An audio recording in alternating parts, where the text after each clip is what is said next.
BMC चुनाव में जीत के बाद एआईएमआईएम की पार्षद सहर शेख अपने बयानों को लेकर लगातार सुर्खियों में है। पहले पूरे मुमरा को हरा कर देने जैसे बयान ने सियासी तूफान खड़ा कर दिया और अब उसी बयान पर यू टर्न लेते हुए सहर शेख कह रही हैं कि उनके शब्दों को तोड़ मरोड़ कर पेश किया गया है। जी हाँ, उनका कहना है कि इस देश की मिट्टी में मुसलमानों का भी खून शामिल है और ये किसी के बाप का हिंदुस्तान नहीं है। सहर शेख ने साफ कहा है कि वे भारतीय मुसलमान हैं और किसी को ये हक नहीं है कि उन्हें पाकिस्तान जाने की सलाह दे। लेकिन अब आखिर इस दोहरे व्यवहार को देखते हुए वो उनकी क्यों ट्रोलिंग हो रही है, चलिए इस वीडियो में आपको बताते हैं। सहर शेख का आरोप है कि उनके भाषण का एक छोटा सा हिस्सा वायरल कर जानबूझकर माहौल खराब करने की कोशिश की गई, लेकिन मुमरा के लोग इतने नासमझ नहीं हैं कि किसी के बहकावे में आ जाएं। उनके मुताबिक मुमरा में हिंदू और मुस्लिम मिलजुल कर रहते हैं और कई हिंदू नागरिकों ने खुद आकर उनके बयान का समर्थन भी किया है।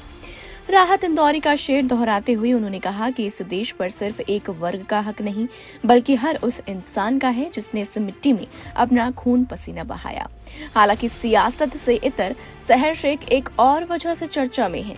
हाल ही में उनके बिना हिजाब की तस्वीरें सोशल मीडिया पर वायरल हुई, जिसके बाद लोग सवाल उठाने लगे कि क्या वे हिजाब सिर्फ राजनीतिक सुविधा के लिए पहनती हैं।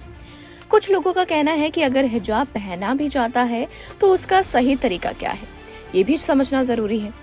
आपकी जानकारी के लिए बता दें कि इस्लामी परंपरा में हिजाब का मतलब सिर्फ सिर पर दुपट्टा डाल लेना नहीं होता, बल्कि सिर, गर्दन और सीने को ढकना, कपड़ों का ढीला और सादा होना और दिखावे से बचना भी हिजाब की बुनियादी शर्तों में शामिल है। वैसे हिजाब का मकसद पहचान बनाना नहीं बल्कि विनम्रता और निजता बनाए रखना माना जाता है। अब सवाल ये आता है कि अगर कोई नेता हिजाब को अपनी आस्था बताता है तो फिर वो आस्था सुविधा के हिसाब से क्यों बदलती दिखती है। दोस्तों, राजनीति में बयान बदलना तो पुरानी आदत है, लेकिन कपड़ों और प्रतीकों पर भी यू टर्न लेना लोगों को थोड़ा ज्यादा खटकता है। सहर शेख अगर सच में सद्भाव और समझदारी की बात कर रही हैं, तो उन्हें शब्दों के साथ साथ अपने आचरण में भी वही साफ सफाई दिखानी चाहिए। और आखिर में बस इतना ही कहना चाहेंगे कि मैडम, बयान हरे हो या सफेद, हिजाब पूरा हो या आधा, पब्लिक सब देख रही है। चुनाव जीतना आसान है, लेकिन भरोसा जीतना उससे कहीं ज्यादा मुश्किल।